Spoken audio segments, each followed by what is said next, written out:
Hi guys, and welcome back to another vlog. So as you can see, I uploaded a hospital stay birth vlog, and now we're here with baby girl at home. I've taken a while to do this vlog because I just haven't been able to find the time to do anything. I'm super tired where I'm feeding throughout the night, and we've adjusted well to welcome in a fifth baby, but it is so tiring. I think it's more tiring this time round because whenever I've had other babies, all the other kiddies have been in school, but this time I've got Raven home as well, and she doesn't always nap when baby naps, so I don't always get to have my nap in the day, but I'm exhausted. But everyone I've seen is like, you don't look exhausted, you look really well, but I feel exhausted. And I haven't had a nap today either.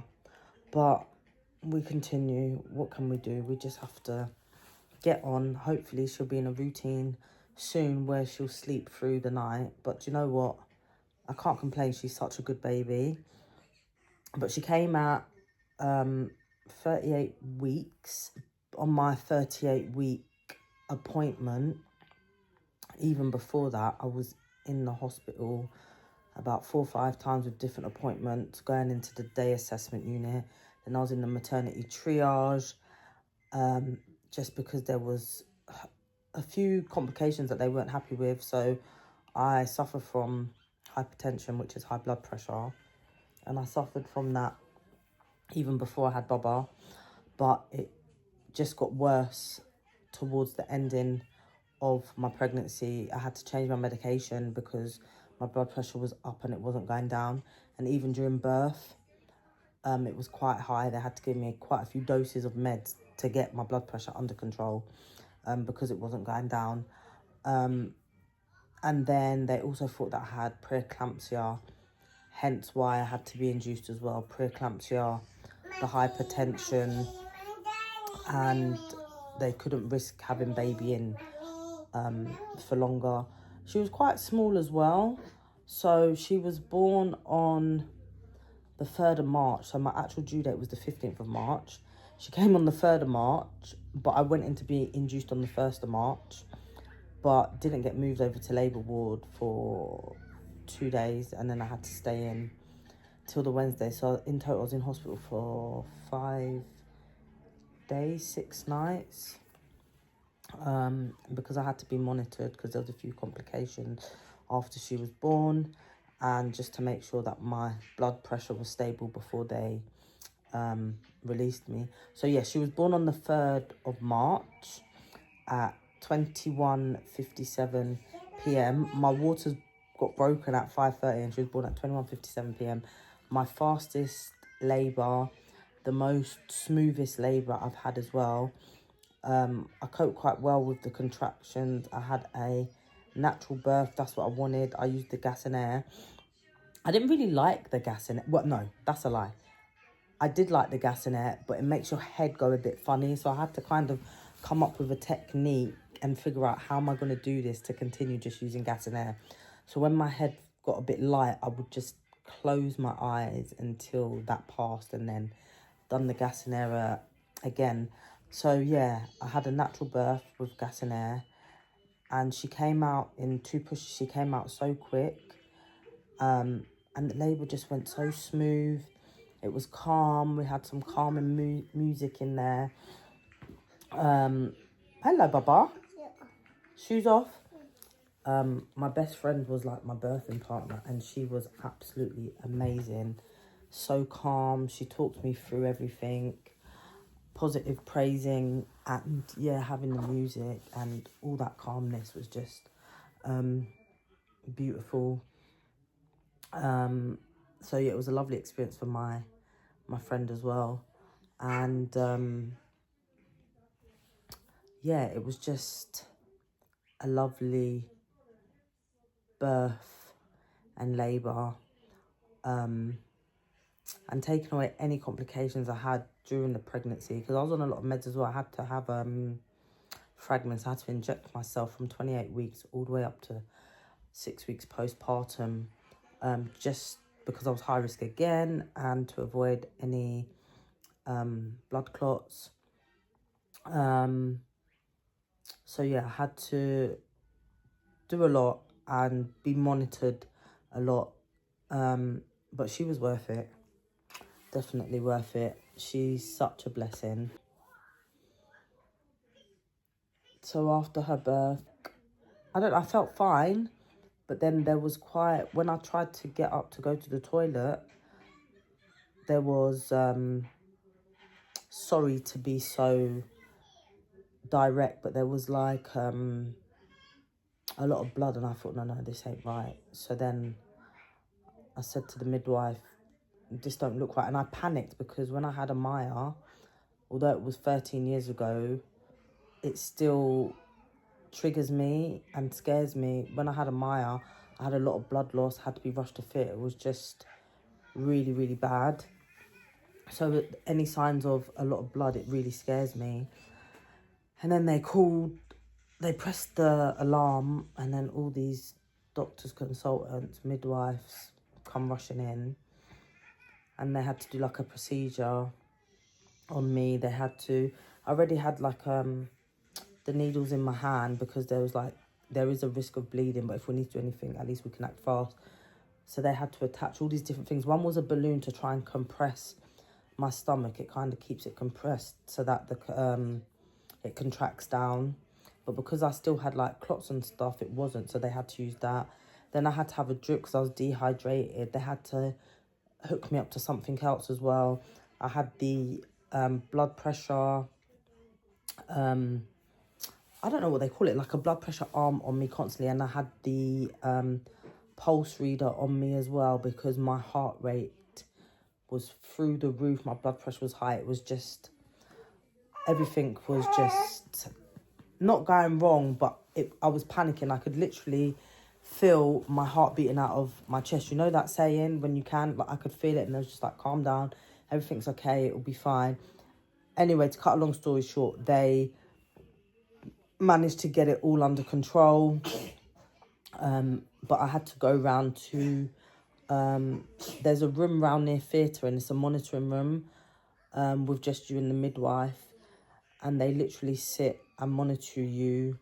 They was taking my blood pressure every 15 minutes, and that was still high. It wasn't going down.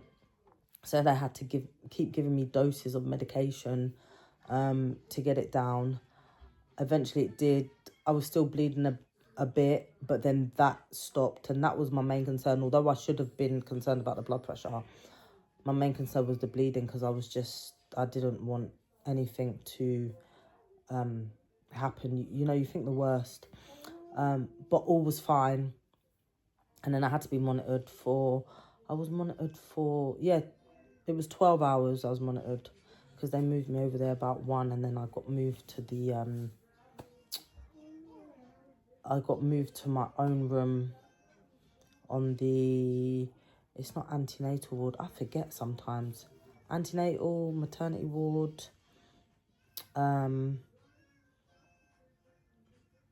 So yeah, anyway, I got moved over and all was fine. So although I say it was a great labour because it was so smooth and quick, there were some complications after, but you know, all is well. We're both healthy, and that's the main thing. But yeah, just happy with my 4th bundle of joy. My 4th girl, it's 5th baby, but 4th girl in a row. She's an absolute blessing. She was £6.15 when she was born. So my smallest baby, really small, because most of my babies are over £8.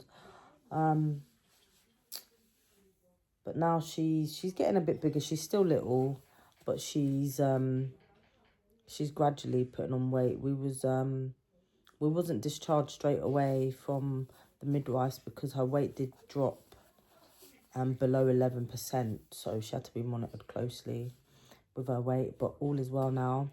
She's exclusively breastfeeding, and I'm quite proud of that because I've never exclusively breastfed any of my children. It's usually combined.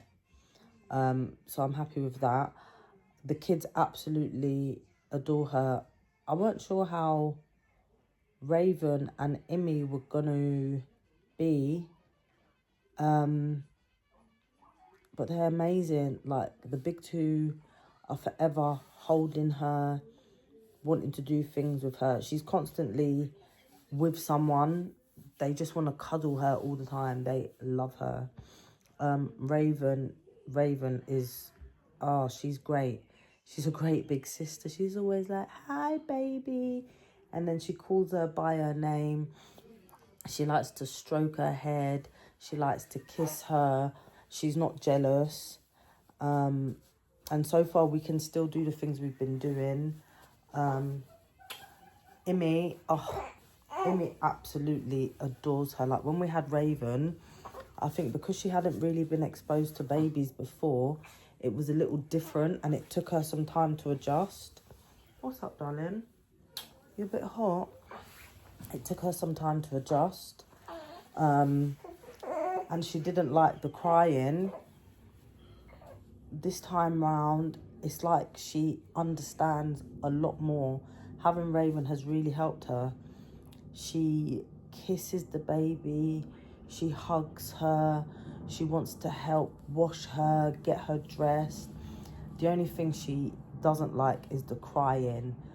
She'll cover her ears and say, pick baby up. Too loud. Mummy, pick baby up, it's too loud. And then she gets really, like, a bit anxious because she thinks baby's gonna cry and it will distress her. So it's okay, darling. If she's like playing in the garden and she's busy and baby's crying, she's not fast. But like, if we're in the bedroom and I'm getting all the girls ready, and she's in close proximity, that's when she starts to, you know, say, Mummy, pick her up, she's gonna cry. Or if we're in the kitchen and they're having breakfast. But other than that, she's adjusted really well. And I'm so proud of her. She actually went to school and they thought that she had a brother because she kept saying baby brother, baby brother. But baby girl, she does know it's a baby girl. There are some challenges, of course, because trying to go out, jumping from 4 to 5, it's been fine. The only challenge is that, like I said, I can't really sleep much because of Raven, so I try and get sleep when I can. But going out, because Immy has no danger awareness and she can't walk very far, she may run off.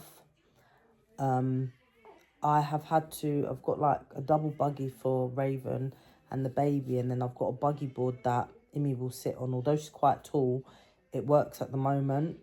So I'll see if I can find a picture. Literally, I've got this like contraption.